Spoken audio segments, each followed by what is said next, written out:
The prescription drug Xanax is designed to treat anxiety, but now health officials are warning about the rise in the number of people becoming hooked on Xanax. But as Dora Glotman reports, the risk can be far higher than the addiction. It can be deadly. Sergeant Manuel Morales has spent the last 13 years of his life fighting illegal drugs in the streets of Miami. 7 years ago, he lost a very personal battle. My brother died of a Xanax overdose. Omar Morales was 18 years old. On New Year's Eve, he was camping with friends and never returned. They were drinking, having a good time, partying. And at some point, my brother went back to his tent, and from the investigation, reveals that he had some Xanax pills. He crushed them and he snorted them. He had a massive heart attack and died. The autopsy revealed Morales had alcohol, illegal drugs, and Xanax in his system. Xanax was created to treat anxiety and depression. According to the National Drug Institute, it has become the most abused prescription drug in the country.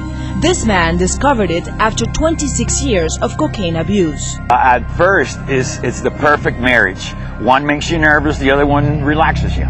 So, for a while, they seem perfect. In the streets and nightclubs, they call it Xanny, C-bars, sticks, blues, benzos, sandbars, coffins. When the party's done, we've noticed that they use the Xanax to bring him down, so they're able to go back to normal, what you would call a normal operations, or go back to sleep after partying all night. Possession of a prescription drug without proof of a prescription is a felony. So where did Omar Morales get it? More than likely, he was taking them from my grandmother, who had prescription Xanax at home. Bernadette Horvath was addicted to Xanax for 7 years. It's the easiest thing to get. On the street, you have it. It's, the price is very reasonable. You could, if you buy a big quality, you can get it for $2 a piece. If you got piece by piece, $5. Dr. Robert Schwartz believes pharmacies are the first line of defense and warns physicians about patients that might be using doctors to feed their addiction. Often will lose their prescription. They'll call and say, oh, you know what, I was in last week, but I lost my prescription. Or the pharmacy will call you and say, I'd like to refill the prescription, and you may have just written the prescription. Others simply sit in front of a computer. And you could go to a number of different websites where in many of them, you don't even need a prescription. This man has been clean for 7 months. Detox from Xanax is usually done gradually and accompanied by psychological therapy. Initially, addicts experience withdrawal. Once you've been doing Xanax for a while, you start feeling like if you're an alcoholic without alcohol. Because your nervous system, it's completely off.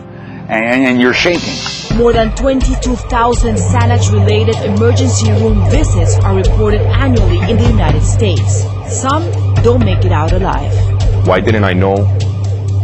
Why didn't I notice? What could I have done different? You start questioning yourself, all the actions that you took, what you did and didn't do.